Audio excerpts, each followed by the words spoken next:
Hello guys, welcome my back channel my health tips ফ্যামিলির পরিবারের পক্ষ থেকে আপনাদেরকে অনেক অনেক ভালোবাসা।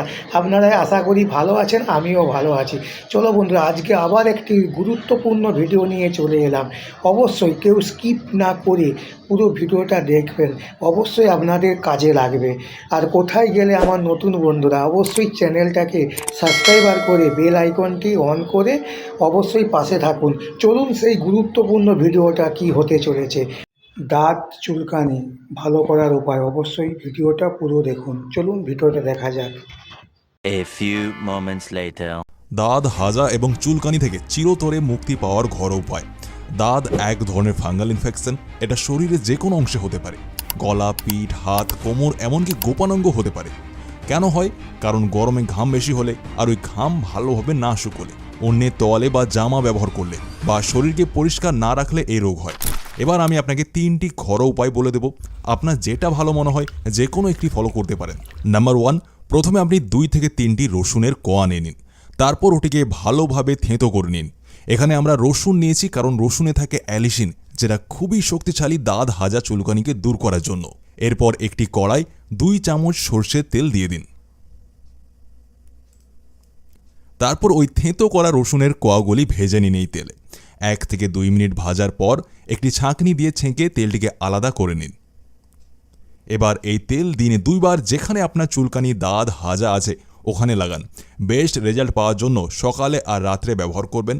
সপ্তাহখানেক নিয়মিত ব্যবহার করলে আপনি আরাম পাবেন। এরপর আসি আমাদের রেমেডি নাম্বার 2-এ। আপনি প্রথমে 10 থেকে 12টি নিম পাতা নিয়ে নিন আর ওই পাতাগুলিকে ভালোভাবে জলে পরিষ্কার করে নিন।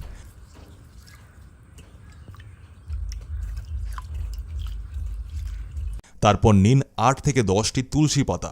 তুলসী পাতাগুলিকেও জল দিয়ে পরিষ্কার করে নিন।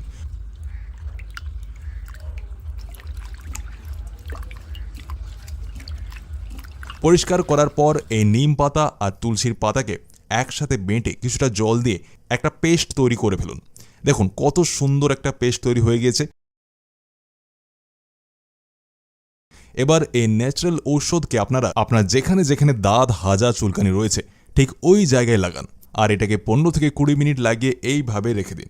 তারপর পরিষ্কার ঠান্ডা জল দিয়ে ধুয়ে ফেলুন। এটাকে আপনি দিনে 2 বার লাগাবেন। 1 সপ্তাহে আপনার সমস্যা দূর হয়ে যাবে। এবার আমি আসি থার্ড রেমেডিতে। একটা বাটিতে 1 চামচ অ্যাপেল সাইডার ভিনেগার নিয়ে নিন। অ্যাপেল সাইডার ভিনেগার আপনি খুব সহজে মার্কেটে পেয়ে যাবেন, না হলে কেনার লিঙ্ক আমি ভিডিও ডেসক্রিপশন বক্সে দিয়ে দেবো। এরপর এর সাথে আপনি মিক্স করুন 1 চিমটি বেকিং সোডা।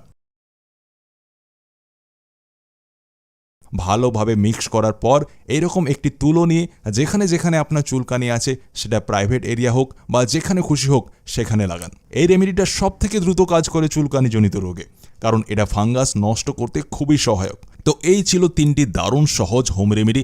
আপনি কোনটা ফলো করবেন আমাকে কমেন্ট করে জানান। এবার যদি আপনি কিছু অভ্যাস না পরিবর্তন করেন তো আপনার আবার চুলকানি ফিরে আসবে। নাম্বার 1, প্রতিদিন পরিষ্কার জামাকাপড় পরুন। নাম্বার 2, শরীর ভিজলে ভালোভাবে শোকান, বিশেষভাবে প্রাইভেট এরিয়া। নাম্বার 3, অন্যের সাবান তোয়ালে ব্যবহার করবেন না। নাম্বার 4, দাঁতের সময় কখনোই চুলকাবেন না, এতে শরীরে এটা আরও ছড়িয়ে যায়।